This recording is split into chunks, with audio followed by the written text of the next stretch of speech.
Founded in 1931 by the department store magnate Salman Schocken, this small publishing company had already published the works of Martin Buber and Franz Rosenzweig, as well as those of the Hebrew writer S.Y. Agnon, as part of its owner's interest in fostering a secular Jewish literary culture.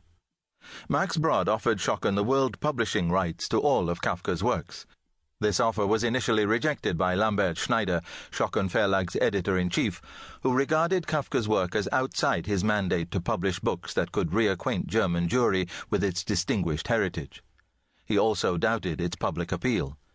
His employer also had his doubts about the marketability of 6 volumes of Kafka's novels, stories, diaries, and letters, although he recognized their universal literary quality, as well as their potential to undermine the official campaign to denigrate German Jewish culture. But he was urged by one of his editors, Moritz Spitzer, to see in Kafka a quintessentially Jewish voice that could give meaning to the new reality that had befallen German Jewry and would demonstrate the central role of Jews in German culture. Accordingly, Before the Law, an anthology drawn from Kafka's diaries and short stories, appeared in 1934 in Schocken Verlag's Bucherei series, a collection of books aimed to appeal to a popular audience, and was followed a year later, the year of the infamous Nuremberg Laws, by Kafka's 3 novels. The Schocken editions were the first to give Kafka widespread distribution in Germany. Martin Buber, in a letter to Brod, praised these volumes as a great possession that could show how one can live marginally with complete integrity and without loss of background. From The Letters of Martin Buber, New York, Schocken Books, 1991, page 431. Inevitably, many of the books Schocken sold ended up in non-Jewish hands, giving German readers, at home and in exile, their only access to one of the century's greatest writers. Klaus Mann wrote in the exile journal Sammlung that the collected works of Kafka, offered by the Schocken Verlag in Berlin, are the noblest and most significant publications that have come out of Germany. Praising Kafka's books as the epoch's purest and most singular works of literature, he noted with astonishment that this spiritual event has occurred within a splendid isolation, in a ghetto far from the German cultural ministry.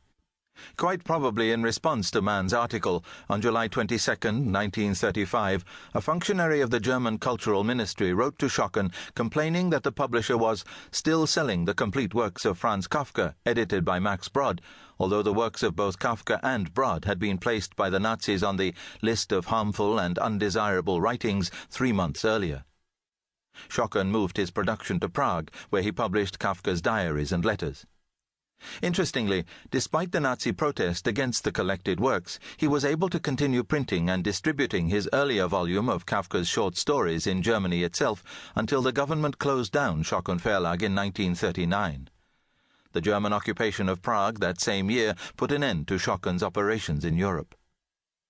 In 1939, he re-established Schocken Books in Palestine, where he had lived intermittently since 1934, and editions of Kafka's works in the renewed Hebrew language were among its first publications.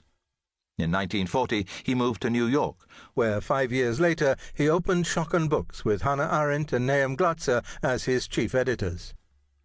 While continuing to publish Kafka in German, Schocken reissued the existing Muir translations of the novels in 1946 and commissioned translations of the letters and diaries in the 1950s, thus placing Kafka again at the center of his publishing program.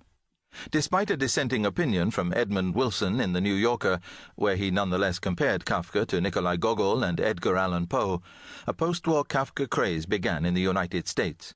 Translations of all of Kafka's works began to appear in many other languages, and in 1951 the German Jewish publisher S. Fischer of Frankfurt, also in exile during the Nazi period, obtained the rights to publish Kafka in Germany. As Hannah Arendt wrote to Salman Schocken, Kafka had come to share Marx's fate. Though during his lifetime he could not make a decent living, he will now keep generations of intellectuals both gainfully employed and well-fed. Letter, August 9, 1946, Schocken Books Archive, New York.